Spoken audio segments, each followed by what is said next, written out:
মানুষ তিনটি জিনিসের কারণে নরকগামী হন, কিন্তু কেন জানেন কি? গীতায় সেই জ্ঞান বিলিয়ে গিয়েছেন স্বয়ং শ্রীকৃষ্ণ। চলুন তবে সেই সম্পর্কে জেনে নিন। গীতা মনুষ্য জীবনে অপরিহার্য।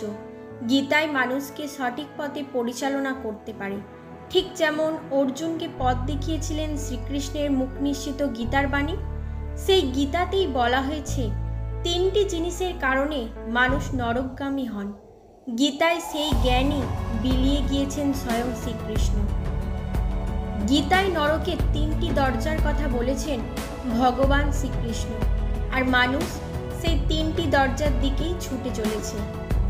গীতা অনুসরণ করে চললে মানুষের জীবনে অনেক অগ্রগতি হবে। তারা কোনোভাবেই নরকের তিন দরজার দিকে যাবে না। গীতায় সেই শিক্ষাই প্রদান করেছেন শ্রীকৃষ্ণ। শ্রীকৃষ্ণ বলেছেন, মানুষ তিনটি জিনিসের কারণে নিজেকে ধ্বংস করে ফেলে। তাই শ্রীমদ্ ভগবদ গীতা পড়ুন, শিক্ষা লাভ করুন। কিভাবে জীবনযাপন করা যায় তার সঠিক নিয়ম জানুন। গীতা ধর্ম, কর্ম ও প্রেমের শিক্ষা দেয়। গীতার জ্ঞান মানব জীবনে অত্যন্ত গুরুত্বপূর্ণ ও দরকারি। তাহলে মানুষকে আর নরক যন্ত্রণা ভোগ করতে হয় না। জীবন দর্শনের যে কথায় গীতায় বলা হয়েছে তা যদি কোনো ব্যক্তি অনুসরণ করেন তবে তিনি সর্বোত্তম রূপে প্রতিপন্ন হবেন। শ্রীকৃষ্ণ বলেছেন, প্রতিটি মানুষের জন্য তিনটি জিনিস হলো আত্মধ্বংসাত্মক। তা হলো কামনা, ক্রোধ আর লোভ। এই তিনটেই হলো নরকের দরজা। ভগবান শ্রীকৃষ্ণ গীতায় বলেছেন, একজন সেরা মানুষকেও ধ্বংস করে দেয় এই তিনটি জিনিস। তাই কামনা, ক্রোধ আর লোভ পরিত্যাগ করা উচিত।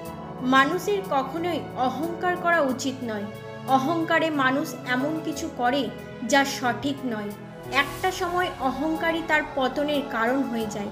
তাই অহংকার পরিত্যাগ করুন। এই জন্যই শ্রীকৃষ্ণ গীতায় বলেছিলেন যে যা হয়েছে তা ভালোই হয়েছে, যা হচ্ছে তা ভালোই হচ্ছে, যা হবে তা ভালোই হবে। তোমার কি হারিয়েছে যে তুমি কাঁদছো? তুমি কি নিয়ে এসেছিলে যা তুমি হারিয়েছো? তুমি কি সৃষ্টি করেছো যা নষ্ট হয়ে গেছে? তুমি যা নিয়েছো এখান থেকেই নিয়েছো, যা দিয়েছো এখানেই দিয়েছো।